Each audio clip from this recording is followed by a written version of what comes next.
Good morning, Team Chancey. Welcome to your video overview for the day. This pathway around learner agency was designed just for you by myself and Joe.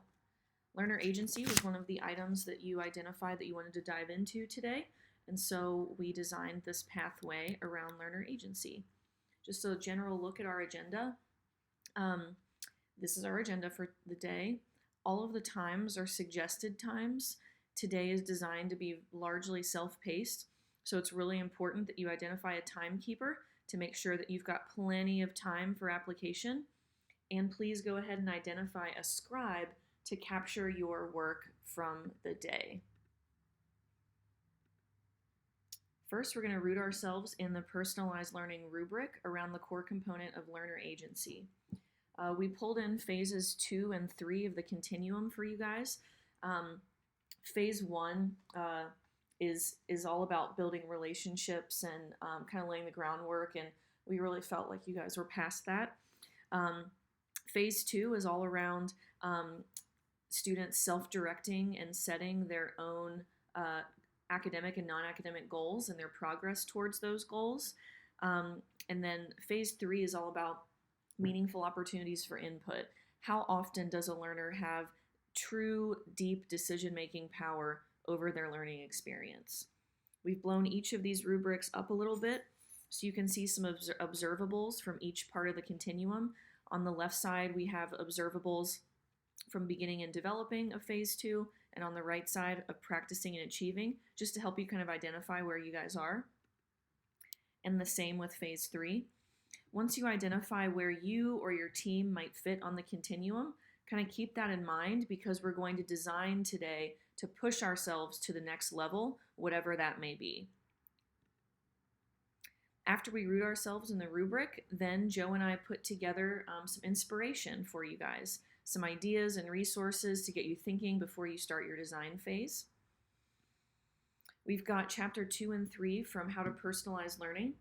Chapter 2 and 3 are all about learner agency, just kind of offer some general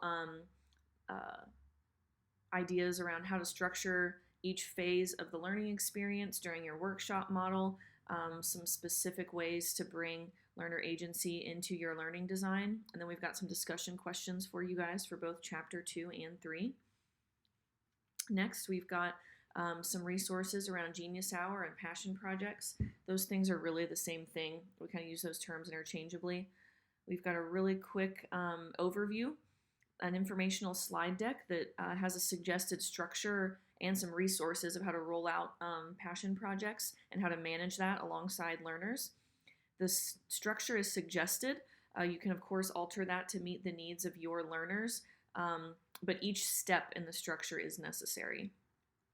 Next, we've got some resources and templates, and then finally some examples from right here in JCPS. We know that you guys have worked with learner profiles, so we have more resources around that if you wanted to continue your work with learner profiles. We have some examples, some templates, and then some a blog around why and what and how to have those come to life. Because phase 2 of learner agency is all about conferencing and goal setting and learners setting their own goals, we put some resources in the slide deck around that. Next, we have student-led conferences. Student-led conferences are kind of like mini defenses, and they're great ways for learners to really show ownership of their data, of their work and artifacts, of their goals. All of these things can be part of a student-led conference. So we thought this was kind of a comprehensive way to bring in the learner profile, bring in goal setting, and integrate a lot of things you guys are already doing. We've got a kindergarten example, an intro slide deck, just kind of an overview of what it is and how it could work, and then a ton of resources to get you started here. After application time, we have individual learning and design time. Now remember, we only set aside or suggested 30 minutes for application. So dive into the things that really interest you and leave behind the ones that don't. Or divide and conquer, totally up to you. Then during our design time, we've got some tasks for you guys. You can choose one during the design time. The first is to continue with your work with the learner profile.